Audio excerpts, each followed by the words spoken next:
Hi, welcome back to the Talking Joe podcast. It's been a minute. Whew. I guess I've just been having those days, just been really cool and, having one of those periods where it seems like everything is going into a hole or you're diving into something you really don't know what it's going to be like. But how have you been? I ask this because when I was asked recently, how have I been? It took a while for me to be able to properly articulate my thoughts. So I asked this. If like me, it's been a lot. First off, I can't even believe that June is about to end. This year is so fast. And in my head, I look at the goals or the list of things I said I was going to do by year's end. And I'm like, I have not done 2 or I've not even done 3 of the list of like 10 things. And I'm like, and the year is already halfway done. So, what exactly are we going to do? Like, can we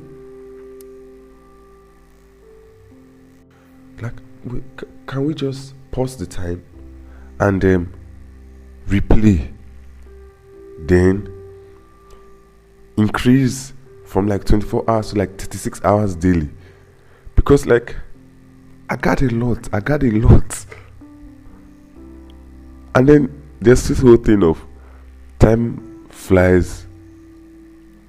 I'm trying to remember his saying I heard from a movie, or I think I heard from a friend. She said time flies when you are doing nothing. No, yeah, that's one. But I heard another, and then the person said, time is what happens when life is going on. And it just makes so much sense to me. Time happens when life is going on. And I'm like, okay, that means, because in reality now, life is life in me. So time is flying. So I'm like, oh, that makes sense. But I'm kidding. How are you? How have you been? How's life been for you? Has it been fun? Have you been enjoying it? Has life been treating you really good? Has God been so good to you? There's a line from a song by Elevation Reading. And I think I saw the line on Twitter and someone tweeted and said, I can never grow. The line says, I can never grow tired of telling you you're worthy. There's so many ways I can sing of your glory. And then the writer repeats, I can never grow tired of telling you you're worthy, over and over again. Apparently the song is titled Over and Over Again. It's by Elevation Reading. And it just tells me that despite everything, I think God is still being very faithful. I think that's a truth that we can all admit to. Because sometimes it seems like you are trying to tell yourself that you are not going to question God's goodness. That you are not going to question God's goodness. Or doubt His faithfulness. Because you know that even when there's something you've been praying and desiring for that has not come, that the fact that you are alive to even ask is an obvious proof of the fact that God has been faithful. This is personal to me because I sometimes know how it feels like to pray and keep praying for something and trusting God genuinely for months. And then it's like the heavens are silent over your head. And then all around you have people who are giving reports and singing and giving testimonies of God's faithfulness. And you are trying to contemplate it. How is this truth so universal? How can everyone else around me relate except me? Why is it that the best I can relate about this truth is just in a song or it's just when I read scripture? Why? Like, I want God to do something for me so that I can be able to say, the Lord has done this. Like, I want to have a genuine cause to rejoice over something, over this thing. It's eating me up. It's making me lose sleep. It's killing me. It's making me doubt that the God who has been faithful from beginning is still very faithful. I mean, it's a truth I know in my head, but I'm beginning to doubt it in my heart. Not doubt it by saying, oh, it's not true, but doubt it because I'm beginning to say, what if he's true to others and is it true to me?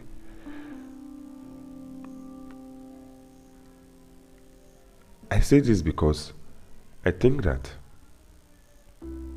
sometimes we lie to ourselves. So sometimes in a bit to thank God for his faithfulness and just appreciate all of God's mercy and goodness in our lives, it becomes just words from our lips and not cries from our hearts, such that we are saying things that we should say because Christianese in quotes. So Christianese is like a slang that just started being popular right now. It's a slang that we use to identify Christian statements or supposed religiously Christian statements that are made. I'm not here to teach you, please. So I say this because sometimes our words of gratitude to God become just words from our mouths. They're like a recitation. You know how when you call a child, a primary school child, and then you give them a recitation in church, they may be loud, they may be sharp when reciting it, but little to no knowledge of that thing is found in their hearts. They have zero idea what it means. All they know is, I was told to recite this and I'm going to recite it. And it's a bad place to be, because in recent times I have been reading the book of Psalms very recently, and something very peculiar I'm finding about the man David, the writer of some of the Psalms I've been studying, is it seems like as much as we say he was a man after God's heart because he was always trying to do the will of God, I think sometimes we also forget that in some of the Psalms, David cries out of frustration. In some of the Psalms I have read, and some of the Psalms stated in the Bible, the man is pretty frustrated. Like when he cries, Lord, deliver me from my enemies. Or when he says, paraphrasing now, when he says, Lord, deliver me, for I have nowhere else to turn to. That's like a cry of frustration. And I can relate to that because, and I hope you can, because some of the times you are like, I'm fighting a battle, Lord, because I want to trust you. And I'm going to trust you. But I am not even going to lie, because you see my heart that something isn't bothering me. Lord, it bothers me.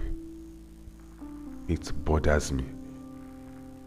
In fact, I have found that to be some of the prayers I pray now. I simply say, Lord, I'm not even going to lie that this thing I'm praying for or this thing I'm trusting you for doesn't bother me.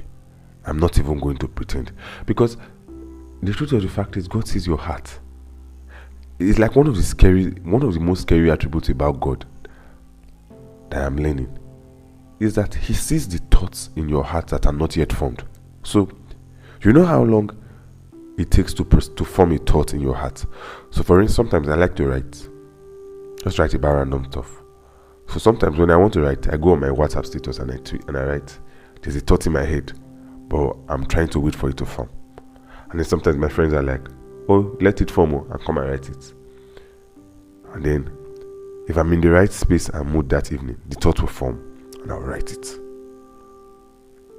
But it's interesting to know that that thought that formed that evening, before it became something tangible, something substantial, something that could exist in nothingness, when that thought existed in nothingness, when it never did exist, like the words that we see with our very eyes, framed from words immaterial, when they didn't exist, God saw it. It's the same way he sees your heart. So sometimes we can be so Christian and too polished that sometimes in a bit to just pour our hearts to God, we say things that we don't genuinely mean. We use words like, Lord, and I'm phrasing now. We use words like, Lord, thank you for everything you've done, which is right for us to do. Sorry, that was my alarm. Thank you for everything you do. Thank you for your goodness. Thank you for your mercies. We are grateful. And when we say some of this stuff, after everything, the thing that eats us deep in the heart, we don't say it. I find it interesting because I think it's a show. Because I think you can leave the place of prayer, instead of living peacefully, you live more worried. And I don't think God ever expects us to come to him with a form of communication and be worried. So I think sometimes we get the whole idea of talking to God and pouring our hearts before God wrong. So we come to him and then when we are done talking and saying the things we think he wants to hear, we don't say the things we actually want to say. Unknown to us that God says the things we want to say in our very hearts. He just wants us to tell him. Then we leave. And then after praying, it seems like we are much more unsettled than we were before we started. This is a reality that I am worried about. And then I just remember Apostle Paul's admonition to the church in Philippi, where he says, be anxious for nothing. I like to tell myself that the reason why he said be anxious for nothing is because he knew you could be anxious. I don't think you give someone a warning about something that is not possible that it's going to happen. You only give warnings for things you know can happen. So if Apostle Paul was telling the church in Philippi, be anxious for nothing, it means he knew that they could be anxious for something. It's the same way where Jesus tells his disciples that they shouldn't worry or bother about what they are going to eat, because there's a likelihood of being there. And I'm just saying this to paint in your mind that if you are in any of these states, I think you should be much more honest with God and even so with yourself. I don't know. Sometimes it doesn't feel better when you are honest with yourself. Sometimes it feels good to lie to yourself. But it's always going to be a terrible advice. Because there are two people who see you for who you are. You and then God. And sometimes you may not even see you for who you are, but God sees you.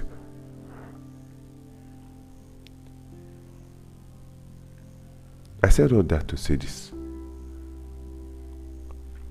God has been faithful. He has. I won't deny it. You won't deny it. But what we are not going to do is we are not going to console ourselves to tell ourselves that we've not had days where we were not deeply anxious or deeply worried. We've had them. In fact, for me, they've been very recurrent. Days where I'm like, God, I trust you. In fact, I've had days where these thoughts bother me so much that I seem to tell myself, you know what, I think I can fix it. And then I find out that eventually I really can't. So I'm not even going to do that. But what we are going to do, or rather what I am going to do, is going to keep reaffirming the faithfulness of God and tell my heart every day that He is faithful. While I tell Him every day that, Lord, you are faithful. And because you are faithful, I won't lie to you. Because you see the thoughts in my heart that are abstract, that don't exist now. You already see them. So I'm not going to lie to you that this doesn't worry me. Because I can't, with one side of my lip, acknowledge your faithfulness, and another side of my lip, tell a lie to you.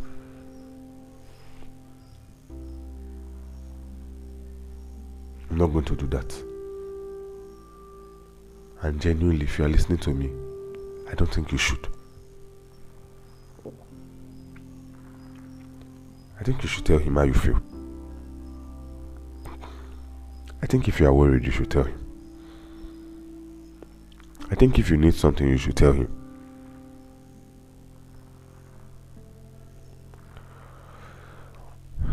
I think you should. So, if you're going to be like me, who's going to do that?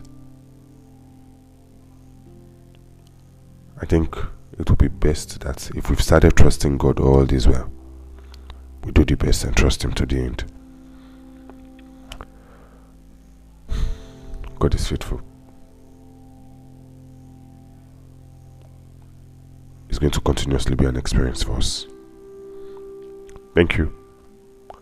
And until I see you on the next episode, it's Joe from the Talking Joe podcast. Thank you.